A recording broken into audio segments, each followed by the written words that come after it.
ప్రపంచంలోనే అత్యధిక ఒంటికొమ్ము ఖడ్గమృగాలు ఉండే ప్రాంతం, 5 రకాల జంతువులను సంరక్షిస్తున్న చోటు.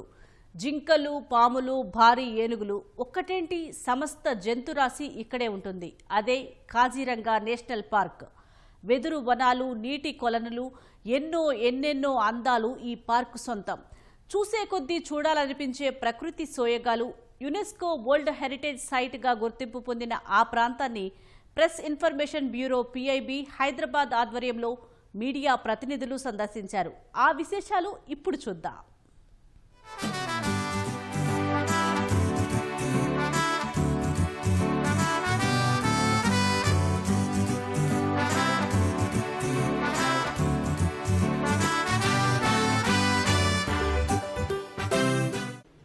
మన భారతదేశానికే అతి గొప్ప విలువైన సంపద 1 హార్న్ రైనోస్. అలాంటి రైనోస్ని సంరక్షించేందుకు ప్రారంభమైందే కాజీరంగా నేషనల్ పార్క్. ఇంతకీ అసలు ఇక్కడ ప్రధానంగా మనం రైనోస్తో పాటు ఇంకా ఏమేమి చూడొచ్చు, ఎలాంటి సఫారీ ఫెసిలిటీస్ ఉన్నాయి, ఎన్ని రకాల జంతువులు, మొక్కలు మనకి ఇక్కడ దర్శనమిస్తాయి, ఆ వివరాలు ఇప్పుడు తెలుసుకుందాం. అంతా కలిపి 1000 చదరపు కిలోమీటర్లకు పైగా విస్తీర్ణం, 2000 రకాల జంతువులు. చీమ చిటుక్కుమన్నా పసిగట్టే భద్రతా వలయం, పటిష్టమైన నిర్వహణ వ్యవస్థ. 120 ఏళ్ల సుదీర్ఘ ప్రస్థానం, 50 ఏళ్ల వరల్డ్ హెరిటేజ్ సైట్గా గుర్తింపు.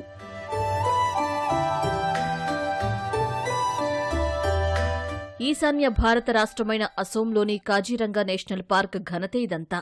అంతరించిపోయే దశలో ఉన్న జంతువులను కంటికి రెప్పలా కాపాడుకునేందుకు ఏర్పాటైన అతిపెద్ద జాతీయ పార్క్ ఇది. బ్రహ్మపుత్ర లోయ వెంట విస్తరించిన ఈ నేషనల్ పార్కులో రకరకాల అడవులు, చిత్తడి నేలలు, పక్షులకు నెలవైన ప్రాంతాలు కనిపిస్తాయి. చుట్టూ ఎత్తైన అటవీ ప్రాంతం, అక్కడక్కడా కనువిందు చేసే నీటి కొలనులు, ఆ పక్కనే కిలకిల రావాలు చేసే పక్షులు, దూరంగా పచ్చిక బయళ్లపై మేస్తూ కనిపించే జింకలు, సాంబార్లు, ఆహారం కోసం చెట్ల కొమ్మలు విరుస్తూ అబ్బురపరిచే ఏనుగులు, మందమైన చర్మం, ఓ కొమ్ముతో నిదానంగా కదులుతూ భారీ ఆకృతితో ఆకట్టుకునే రైనోలు. కాజీరంగాలో గడిపే ప్రతి క్షణం ఓ సరికొత్త అనుభూతే. చూడముచ్చటైన ప్రకృతి సోయగాలు సరికొత్త ప్రపంచంలోకి అడుగుపెట్టామా అనిపిస్తాయి.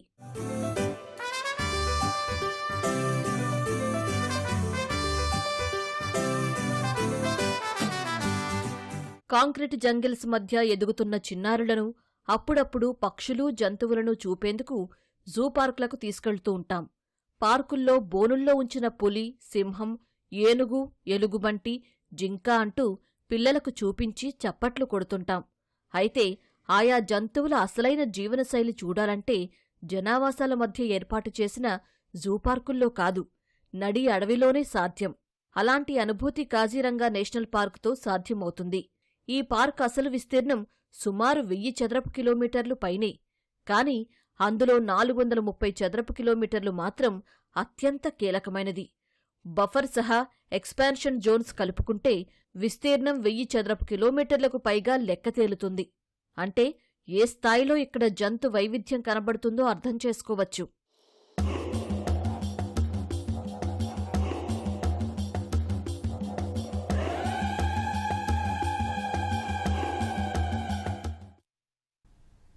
అసోం గువాహటి నుంచి సుమారు 200 కిలోమీటర్ల దూరంలో గోలాఘట్, నాగావ్ జిల్లాల మధ్య విస్తరించి ఉంటుంది ఈ కాజీరంగా నేషనల్ పార్క్. ఈ పార్కును సందర్శించుకునేందుకు దేశ విదేశాల నుంచి పర్యాటకులు పెద్ద సంఖ్యలో తరలివస్తూ ఉంటారు. అసలు ఈ పార్క్ ఎందుకంత ప్రసిద్ధి చెందింది, చరిత్ర ఏంటి, యునెస్కో గుర్తింపు ఎప్పుడు వచ్చింది, ఈ వివరాలన్నీ క్లుప్తంగా తెలుసుకుందాం. కాజీరంగా నేషనల్ పార్కుది 50 ఏళ్ల ప్రస్థానం. అంటే జాతీయ స్థాయి గుర్తింపు వచ్చి 5 దశాబ్దాలు దాటింది. ఒంటికొమ్ము ఖడ్గమృగాలు అంతరించిపోకుండా కాపాడిన ఘనత సాధించుకుంది. ఆఫ్రికాలో ప్రాచుర్యం పొందిన బిగ్ 5 యానిమల్స్ అనే కాన్సెప్ట్ను భారత్లోనూ ప్రవేశపెట్టి విజయం సాధించింది ఈ పార్క్. ఖడ్గమృగాలు, ఏనుగులు, పులులు, అడవిదున్నలు, ఈస్టర్న్ స్వాంప్ డీర్లు, ఈ 5 రకాల జంతువులను కాపాడుకోవడమే బిగ్ 5 యానిమల్స్ థీమ్ లక్ష్యం. మరి ఇంత ఘనత ఉన్న పార్క్ చరిత్రను ఓసారి తెలుసుకుందాం. Kaziranga supports mainly, it is known for its big five, which includes tigers, rhinos, elephants, wild buffaloes, and eastern swamp deer. So among this, if you see that almost 80% of world great 100 rhino population is found in Kaziranga, and again almost 80 to 90% of eastern swamp deer again it is found in Kaziranga. So it is what makes it unique. It supports critically endangered species and also endemic species. So it is a very unique ecosystem, and it is a very dynamic ecosystem also. Like every year, because of annual flooding of Brahmaputra, the Kaziranga also changes its own ecosystem. 1905లో మొట్టమొదటిసారిగా reserve ఫారెస్ట్గా గుర్తింపు పొందింది కాజీరంగా.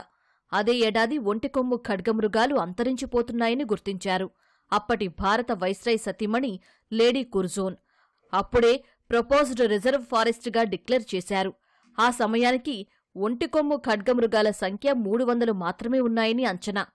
అప్పటినుంచి చేపట్టిన సంరక్షణ చర్యల వల్ల వీటి సంఖ్య ఇప్పుడు 2600కు పైగా పెరిగింది. 1937 నుంచి కాజీరంగా నేషనల్ పార్కుకు పర్యాటకులను అనుమతిస్తున్నారు.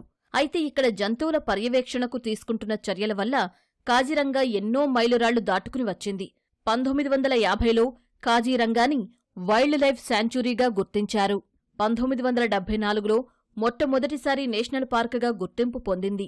ఇక 1985లో అయితే ఏకంగా యునెస్కో వరల్డ్ హెరిటేజ్ సైట్గా ప్రకటించింది. 2006లో టైగర్ రిజర్వ్గానూ ప్రకటించారు. ప్రస్తుతానికి కాజీరంగా టైగర్ ఎలిఫెంట్ రిజర్వ్గా కొనసాగుతోంది. అటు పర్యాటకంగానూ ఎంతో మందికి గమ్యస్థానంగా నిలుస్తోంది. Kaziranga national park world heritage site కూడా. ఈ యునెస్కో సైట్ని చూడడానికి మనం ఇప్పుడు వచ్చాం. ఇందులో ప్రధానంగా 1 హార్న్ రైనోస్, అస్సాంలోనే ప్రత్యేకంగా అనిపించిన 1 హార్న్ రైనోస్ ఏవైతే ఉన్నాయో వాటిని ప్రిజర్వ్ చేయడానికి ఈ ప్రాంతాన్ని ప్రత్యేకంగా కేటగిరీ చేశారు. అయితే వీటితో పాటుగా ఇక్కడ ఏనుగులు, జింకలు, నీటి దున్నలతో పాటుగా ఇతరత్ర రకమైనటువంటి యానిమల్స్ కూడా ఇక్కడ ప్రత్యేకించి ఉంటాయి. అయితే ఏ ఇయర్లో దీన్ని ఎలా నోటిఫై చేశారనే సంబంధించిన డీటెయిల్స్ మనం ఇక్కడ చూడొచ్చు. దీంతో పాటుగా అటువైపు ఈ బోర్డుకి అవతల వైపు మనం చూసినట్లయితే కనుక ఇక్కడ ఏ యానిమల్స్ ఎంత సంఖ్యలో ఉన్నాయి అనే వివరాలు తెలిపినట్టు కూడా మనం బోర్డుని అయితే చూడొచ్చు. ఇందులో మనం చూసినట్లయితే కనుక ఇక్కడ 1 హార్న్ రైనోస్ ప్రపంచంలోనే అత్యధిక సంఖ్యలో ఉన్నాయని చెప్పొచ్చు. ఇవి ఎప్పుడు ఎన్ని ఉన్నాయనే దానికి సంబంధించిన డీటెయిల్స్ కూడా మనం ఇక్కడ చూస్తున్నాం.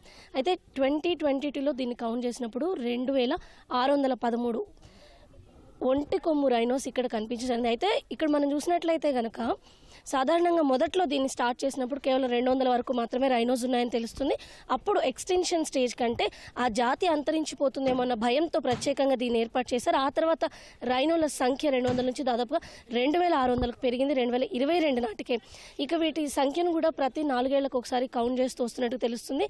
వీటితో పాటు ఇక్కడ మనకి రాయల్ బెంగాల్ టైగర్ల సంఖ్య కూడా మనం చూడొచ్చు. ఇవి 2022లో కౌంట్ చేసినప్పుడు 104 ఉన్నాయి.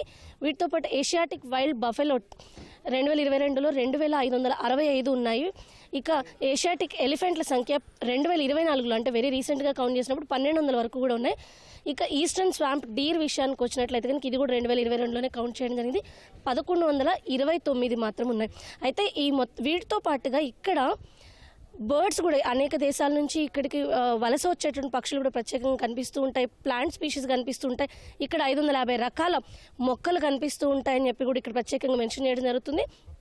ఇక గ్లోబల్ ఇంపార్టెంట్ కలిగినటువంటి స్పీషీస్ అంటే బర్డ్స్కి సంబంధించి ప్రపంచవ్యాప్తంగా ఇంపార్టెంట్ కలిగినటువంటివి 25 రకాల స్పీషీస్ ఇక్కడ మనకి కనిపిస్తాయి. మొత్తంగా అయితే చూస్తే కాజిరంగా నేషనల్ పార్క్ నిజంగా ఒక జాగ్రఫికల్గా ఎంతో ఇంపార్టెన్స్ కలిగి ఉండటంతో పాటుగా అనేక రకాలైన పక్షులు, జంతువులకి ఒక నెలవుగా కూడా మనం చెప్పొచ్చు. కాజీరంగాను సందర్శించే పర్యాటకుల కోసం ప్రత్యేకంగా జీప్, ఎలిఫెంట్ సఫారీలను అందిస్తున్నారు.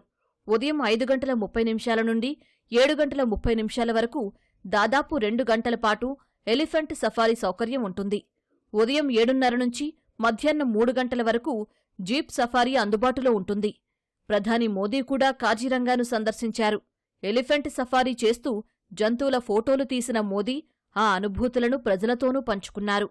ఏటా కాజీరంగాను వీక్షించేందుకు 130,000 మందికి పైగా పర్యాటకులు వస్తారని అంచనా.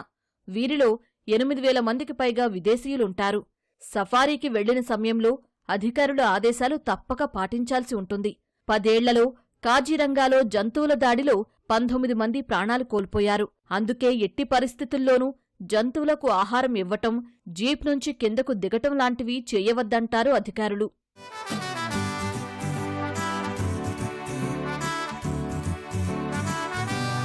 కాజీరంగా నేషనల్ పార్కుకు ఏటా 3.5 కోట్లకు పైగా ఆదాయం లభిస్తోంది. పులుల సంరక్షణ ప్రాజెక్టులో భాగంగా 90% నిధులను కేంద్ర ప్రభుత్వం విడుదల చేస్తోంది. ఏటా సుమారు 10 నుంచి 12 కోట్ల రూపాయలను కేంద్రం ఇస్తూండగా మరో 10% నిధులను రాష్ట్ర ప్రభుత్వం విడుదల చేస్తోంది. అనేక రకాల జంతువులను అంతరించిపోకుండా కాపాడ్డమే కాదు, జంతువులను వేటగాళ్ల నుంచి కాపాడ్డంలోనూ కీలక పాత్ర పోషిస్తోంది ఈ పార్క్. అందుకోసం ప్రత్యేకంగా సిబ్బందిని నియమించింది ప్రభుత్వం. వీరిలో ఫారెస్ట్ గార్డులది అత్యంత ముఖ్యమైన బాధ్యత. ఇక్కడ 250కి పైగా యాంటీ పోచింగ్ క్యాంపులు నిర్వహిస్తున్నారు. 1500 మందికి పైగా గార్డులు 24 గంటలు విధులు నిర్వహిస్తూ పార్కుకు పహారా కాస్తూ ఉంటారు. వీరిలో 1000 మంది సాయుధులు ఉన్నారు.